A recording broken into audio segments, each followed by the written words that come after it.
On 27th of November 2025, যোনটো last Thursday, মই মোৰ দেউতাক হেৰুৱাইছো. I lost my father. কেনেকৈ মই কওঁ, মোৰ দেউতাই একো বাইক চলাই থকা নাছিলে, একো স্কুটি চলাই ৰং চাইডেৰে আহি থকা নাছিলে, বা গাড়ী চলাই থকা নাছিলে, বা ফোনত কথা পাতি ৰাস্তাৰ এনেকৈ মাজেদি খোজকাঢ়ি থকা নাছিলে. মোৰ দেউতাই গৈছিলে কেৱল মৰ্ণিং ৱাক কৰিবলৈ. ইনফেক্ট দেউতাই ফোন সেইদিনাখন ঘৰত এৰি থৈ গৈছে.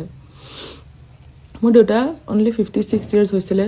তেওঁ এজন ৱেল ন'ন ছাকচেছফুল বিজনেছমেন আছিলে আৰু বহুত হেল্থ কনচিয়াছ আছিলে. কেতিয়াও বাহিৰৰ বস্তু নাখাইছিলে আৰু আমাক খালেও গালি চালি পাৰিছিলে. দেউতাই বহুত হেল্থ কনচিয়াছ. ইনফেক্ট দেউতাৰ একো বেমাৰ আজাৰো নাছিলে তেনেকুৱা. মোৰ দেউতাই একেবাৰে যাবলগীয়া মানুহ নাছিলে.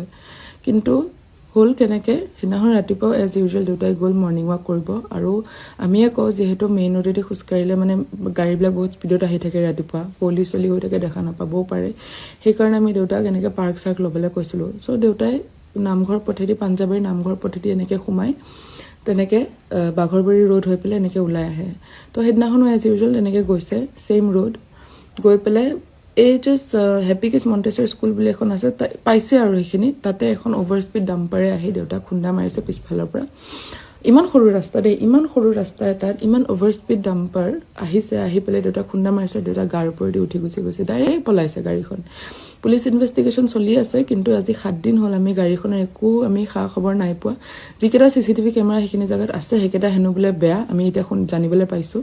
তো এতিয়া মানুহৰ ঘৰত থকা CCTV কেমেৰা বেছি ভালকৈ কাম কৰে, কিন্তু এতিয়া আমাৰ চৰকাৰী CCTV কেমেৰাবিলাক বেয়া হৈ থাকে, য'ত নেকি এতিয়া আমি আমাৰ দেউতাৰ গাড়ীখনৰ একো খা খবৰ আমি নাপালোঁ. কথাটো হ'ল যে এনেকুৱা ডাম্পাৰৰ কেছটো গুৱাহাটীত হৈয়ে থাকে, হয়নে?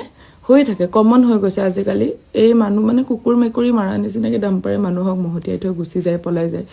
ইমান অভাৰ স্পীড ডাম্পাৰ, ইমান অভদ্ৰামীকৈ চলোৱা ডাম্পাৰ এগেইনষ্টত একো একশ্যন লোৱা নাযায়. মানুহবিলাক এনেকৈ এক্সিডেণ্টেল কেছ বুলি ডিছমিছ হৈ যায়.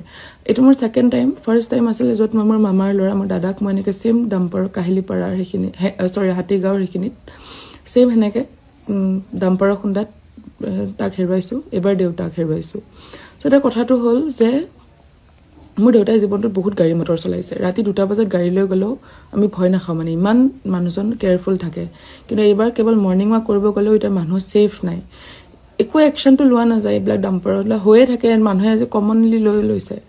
মই জানো আমাৰ মুখ্যমন্ত্ৰী দেৱৰ ওচৰত বহুত কাম থাকে, দেশ এখন চলাই আছে, কিন্তু তাৰ মাজতে মই অনুৰোধ কৰিছোঁ আমাৰ হিমন্ত বিশ্ব শৰ্মা দেৱক যে এনেকুৱা এই ডাম্পাৰ্ছবিলাকৰ এগেইনষ্টত যদি অকণমান কিবা এটা একশ্যন ল'ব পাৰে ন, তেতিয়াহ'লে ভাল হ'ব মানে. কাৰণ মানুহবিলাক মানে এনেকৈ খোজকাঢ়িব গ'লেও এতিয়া ছেফ নহয়. আজিতো মই মোৰ দেউতাক ঘূৰাই নাপাওঁ, কিন্তু যদি কিবা এটা একশ্যন লোৱা হয় তেতিয়া চাগে অকণমান ন্যায় পাব. নহ'লে আমাৰ নিচিনা